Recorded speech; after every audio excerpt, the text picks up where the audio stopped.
Magandang oras, magandang umaga sa lahat ng ating mga kababayan, mga ka-Golden Boy. Ito'y bagong update sa nawawalang sabungero. Meron na namang bagong 4 na sako at dalawa dito ay naglalaman ng human remains at ang dalawa ay ang laman ay buhangin lamang at mga bato na ginawang pabigat. Kaya napaka-credible ng mga testimonya ni alias Tutoy at napaka-accurate ng pagturo ng lugar, which is sinabi ni Boyeng Rimulya na ito'y isang graveyard sa Taal Lake. At para sa mga detalyadong balita, narito ang ulat galing sa GMA 24 Oras. Labas ng PNP Forensic Group ang larawan ng mga buto ng mga tao na naiahon mula sa Taal Lake ngayong araw. Ayon sa Justice Department, nakakuha ng bahagi ng tadyang o ribs ng tao. May report si Ian Cruz. Matapos ang 4 na araw na walang nakukuhang kahina-hinalang bagay, iniahon mula sa Taal Lake ang 4 na sakong ito kanina. Pagdating sa Pampang, agad inilipat ang mga sako sa sasakyan ng Soko. 4 na sako yun actually, 2 sakong buhangin na pampabigat, tsaka 2 sako na containing the remains. Yung ribs ng tao nakita. Ipinakita ang litrato ng 15 piraso ng mga umanay skeletal remains na nakuha kanina. Nakuha ang mga ito sa lugar na itinuro ng mga source na kinumpirma ng whistleblower na si Julie Dondon Patidongan alias Totoy. The bankeros identified it. Na the area. Dito ho tinatapon. So nung doon pumunta ang diver, doon may nahanap. Yung nahanap today sa quadrant na yon sa Taal Lake is a positive indication that he knew what he was talking about. Ayon sa PNP Forensic Group, 71 sample na ang kanilang nakukuha. 6 sa mga ito, hinihinalang mula sa tao. Talagang graveyard to eh. It's actually the graveyard within the lake. If you picture it in your mind, marami nakakalat dyan na remains. Ayan, napakagrabe no kapag imagine natin na isang sementeryo pala yan sa ilalim ng lawa. At napakahusay ng mga gumawa niyan dahil alam nila na maburak. Alam nila na maputik, silted. Dahil sa eruption ng bulkano ay natatabunan pero dahil sa current ng lawa ay mayroon pang lumulutang o mayroong lumalabas, pumaibabaw ng mga buto ng tao na katulad nito. Kaya ang mga itong anti-government o mga DDS na nagsasabi na mga planted daw yan, pero hindi mangyaring planted kasi marami kasi ang nag-ano diyan. Marami na team, maraming membro sa team ang kasama, kaya hindi pwedeng i-magic yan kasi lalabas naman ang katotohanan. At meron pang mga naghihintay na suko, di ba? At nandyan, nakamasid lang. Kaya hindi pwedeng manipulahin, hindi pwedeng mamagikin, hindi pwedeng peke. Yan talaga ay nakuha dahil sa effort ng Philippine Coast Guard at ng DOJ. At pang-8 araw na o pang-7 araw kahapon at mga 6 na araw na wala silang nakuha pero ngayon ay meron na naman at mas matindi ito kasi mga tadyang na at marami ang nakuha. Kaya dito sigurado may magmatch na ito sa mga sa mga living relatives, itong mga buhay na kamag-anak ay mamatch na yung DNA nito kapag nag-DNA cross-matching na ang forensic expert ng PNP. Ngayon ay nanawagan ang PNP na magpakuha na ng DNA sample ang mga relatives kasi kukunti pa, nasa 20 pa yata o 20 mahigit katao ang nagpakuha ng DNA test, make that DNA sample para mag-cross-match doon sa DNA ng mga buto na ito.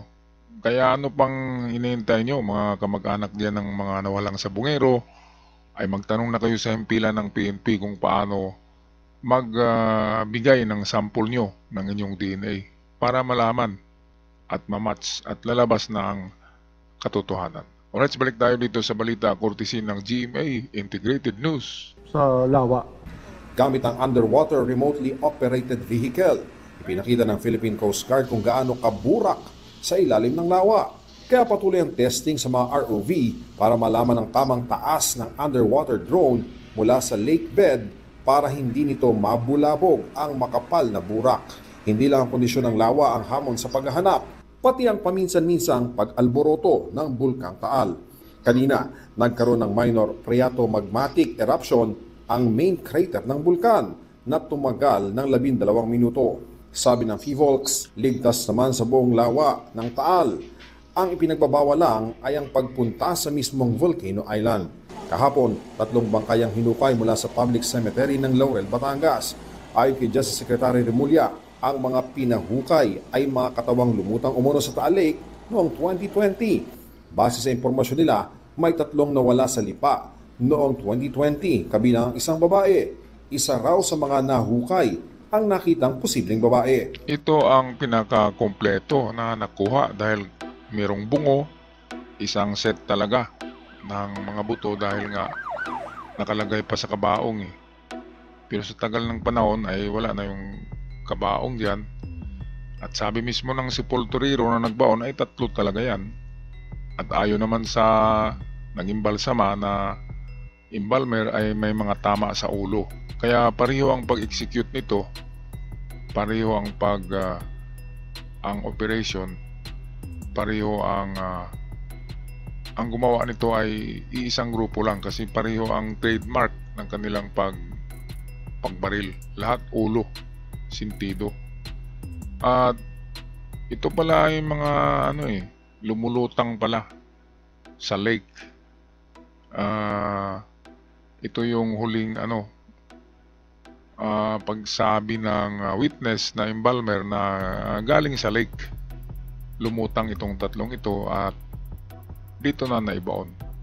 Okay, so napakaano nito kapag nagtugma ito sa mga DNA ng living relatives ay ano pang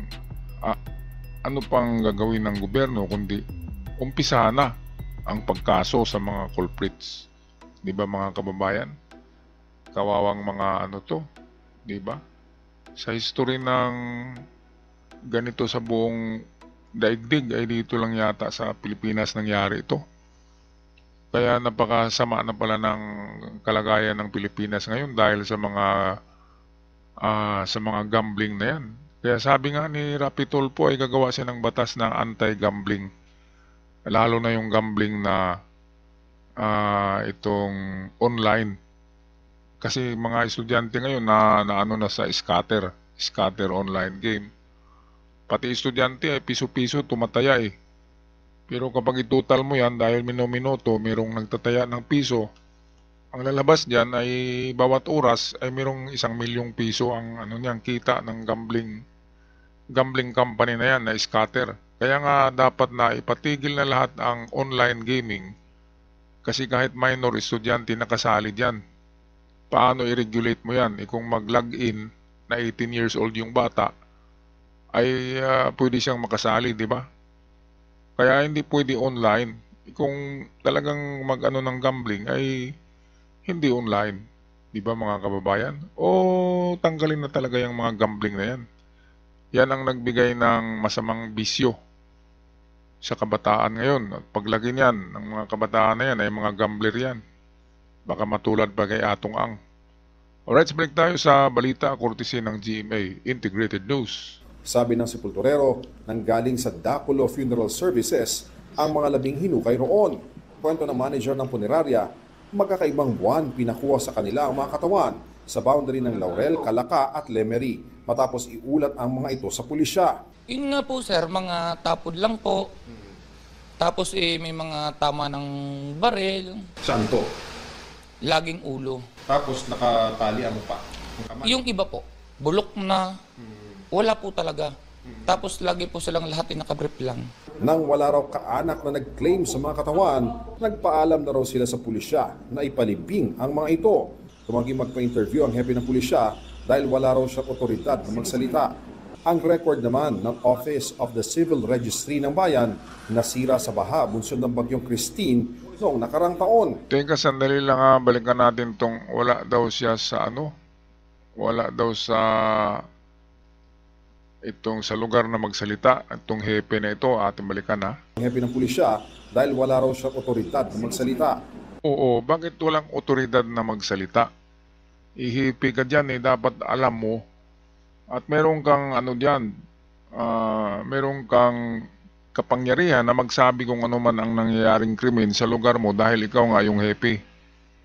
Baka nabigyan din to na manahimik Kasi alam niya na ginawang graveyard ang lugar niya Batangas, Lemery, tsaka Laurel. Yan na mga lugar ay ginagawang tapunan daw noong 2021-2022. Kaya baka may ano to Bakit ayaw niya magbigay ng kahit anong impormasyon, di ba? Mga kababayan, happy ka dapat may sasabihin ka kung anong nangyayari sa lugar mo. Wala daw siya sa kapangyarihan. Dahil ba sinabihan siya ni Inchik ng Chikwa na huwag kang magsabi o meron kang ano dito 1 million, huwag kang magsalita kahit ano. O ganyan yan. Bakit ayaw magsabi na di ba? Nakapanghinala. Bakit wala siyang ibigay na impormasyon? Siya yung happy dapat alam niya kung anong nangyayari sa lugar. O kahit konting impormasyon man lang. Ayaw blanco, wala, hindi nagsasalita. So merong tinatago, di ba mga kababayan? Yan lang naman yan, klarong-klaro Merong tinatago. Alright, tapusin na natin ang balitang ito, courtesy ng GMA Integrated News. Noong 2021 hanggang 2022. Yun po yung mga binabaril lang na parang pinagbibinta mga adik. Tingin mo sa bungero ba yun? Hindi po. Tinawag namang kasinungalingan ni dating NCR Police Chief Jonel Estomo ang mga paratang sa kanya ni Patidongan. Ay nako, itong mga kasinungalingan. Mga ano na lang yan. Ay nako, mga counter na lang yan kasi wala na Talagang bistado na. Ito naman na itong mga sinabi dito ng itong in-interview dito na may mga tinatapon diyan na pinagbabaril ay related ito sa tukhang pero related din siya sa bungero. Dahil diyan nga nangyayari sa Batangas, diyan kasi tinatapon. So, doble itong sa bungero ay pangdagdag pala ito sa, dahil 100 plus ito, pandagdag ito sa kaso ng ICC laban kay Digong sa EJK. Pandagdag sa EJK, sa bilang ng EJK ito. At kapag may nakuhang mga ebidensya talaga na konkreto dito ay maidagdag na naman ito doon sa ICC na nangyari sa kapanahonan ni Digong ang mga karumal-dumal na pangyayaring ito. Alright, mga kababayan, ano ang masasabi nyo dito sa ating balita courtesy ng GMA? Hindi ako ang source ng balitang yan. Ang GMA ang nagbalita niyan, nagbigay lang tayo ng reaksyon. Kasi merong nagsabi na itigil mo yung balita mo kasi piki. Paanong piki? Galing to sa GMA, hindi ito galing sa akin. Ang GMA ang pagsabihan nyo na piki ang balita. Nagbigay lang tayo ng reaksyon at replay sa mga nagaganap sa ating bansa ngayon. Alright, so ako'y magpaalam na. Maraming salamat at sa mga bago pa lamang nakabisita sa channel, huwag kalimutan mag-subscribe. Yan lang ang magawa niyong tulong para sa aming mga content creator. Maraming salamat.